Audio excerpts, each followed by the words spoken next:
Fire Department. Did they call about a fire right north of Greenway on 60th Street? Okay, 60th Street and Greenway.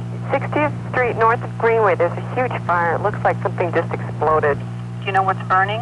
No, it's a house.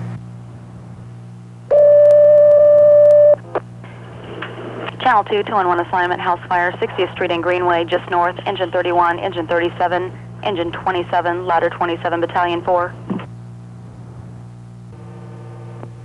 Engine 31's on the scene of a medium-sized residency with the working fire engine 31 laying a line and going in with engine aft. Engine 31 will be command. Ladder 27 on the scene. Command ladder 27. Ladder 27. Ventilate, get utilities. Ladder 27 copies, ventilate utilities.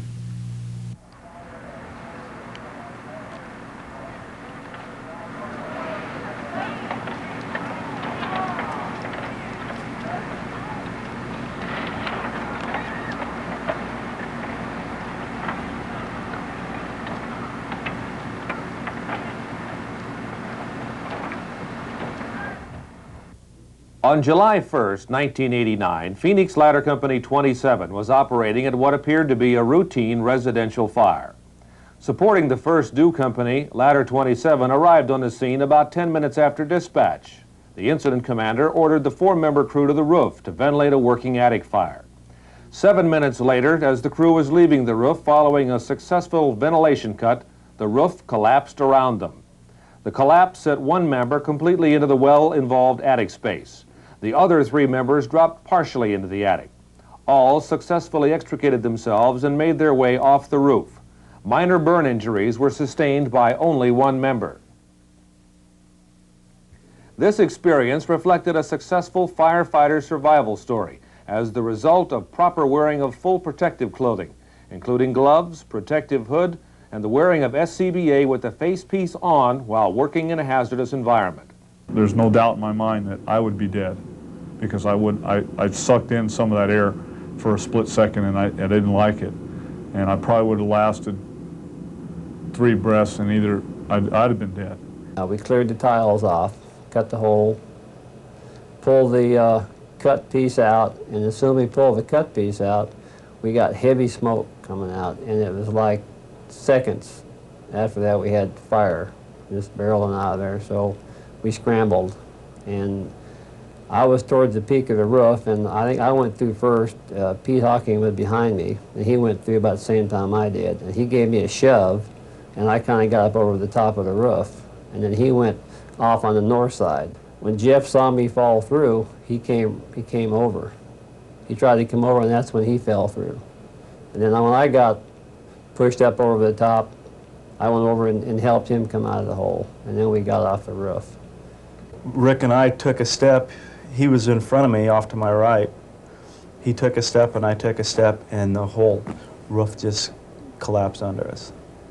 I went forward to the ridge and I couldn't flip over. I was too deep into it. He was off to one side trying to get out, and I kind of pushed him and rolled back off at the same time, and then I slid down. And I think as I was going down, it was still spongy, or I was falling through, or the tile at least was all breaking up underneath my feet. Without question, fire engineer Jeff Griffin is alive today because he was wearing his facepiece while working above a fire. In addition, had either of the 3 firefighters who fell through the roof been wearing 3/4 height rubber boots, all would have received serious burns to the buttocks and thigh regions. Jeff Griffin was the only member burned. He received 2 small second-degree burns, one to the palm of the hand near the thumb and one to the buttocks. Both are believed to be conduction-type burns as the result of pressure contact with hot materials in the burning attic space. All of Jeff's protective clothing, including his helmet, received fire damage and was replaced.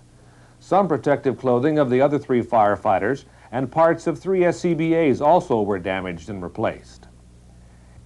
This experience also identified the rapid collapse potential of lightweight wood truss construction once fire involves the truss space. In order to understand the roof collapse at this fire, a quick review of building construction is in order.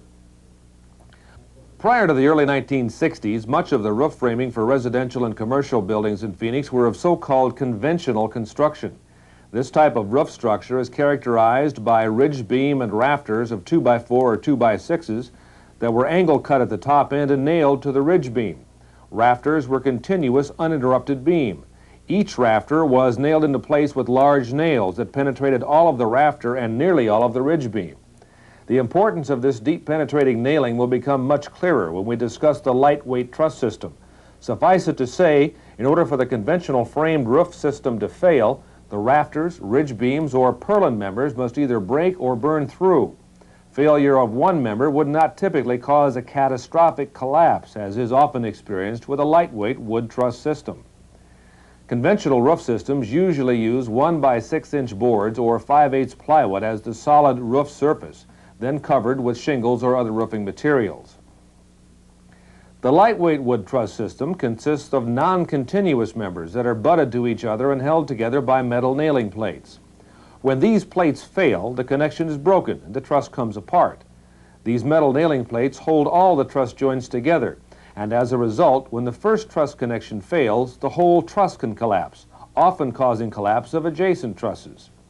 These nailing plates have multiple teeth that are pressed into the wood members during a prefab assembly process. The depth of penetration of the teeth for the typical nailing plate is 3/8 to 1/2 inch. The truss materials are laid out on a jig, the plates laid in place, and then are pressed into the wood. The process is quick and inexpensive, but it can be deadly for the firefighter. The metal nail plate is the major culprit in early failure of the truss system. During exposure to fire, the metal absorbs heat very rapidly. This absorbed heat is immediately transferred to the metal teeth of the plate. As a result, the transferred heat quickly chars the wood around the teeth and weakens the grip the teeth have. In Ladder 27's fire, as the wood became charred, the nailing plates literally fell out, leaving the truss on the verge of collapse until weight or vibration caused it to fall apart. A cutaway of the 2x6 top cord and a 2x4 web member revealed less than 20% of the timber was charred.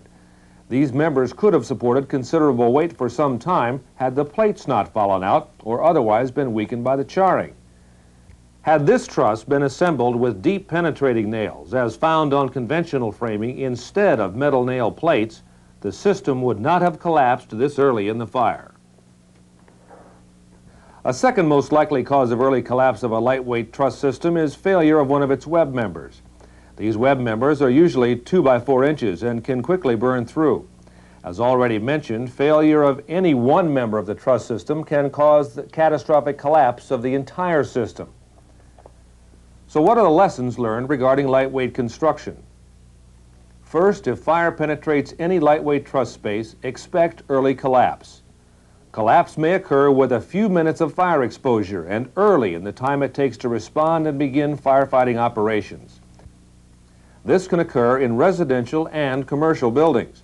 Lightweight wood truss construction in commercial buildings is often characterized by wide-span flat roofs, but they can be incorporated into sloping or peaked roof structures and covered with a variety of roofing materials. Stay off the roof and get out from under the roof if the trusses are exposed to fire. Be aware that lightweight truss systems are used for floor assemblies and can also present this same hazard in multi-story buildings. Much of the roof construction since the mid-1960s for both single-family homes and commercial buildings involves lightweight construction. Watch out, they have a history of early collapse. Second, put the hazards of roof ventilation operations in perspective. Ladder 27's firefighter expressed a unique analogy following his experience. Operating on the roof is like climbing out on a tree branch. The further away from the trunk you go, the more likely that the branch will break. Third, the advent of positive pressure ventilation has and will continue to change the manner in which we ventilate fires. For the most part, positive pressure ventilation will eliminate the need for topside ventilation, or will allow us to obtain effective ventilation without going out on the roof to ventilate over the fire area.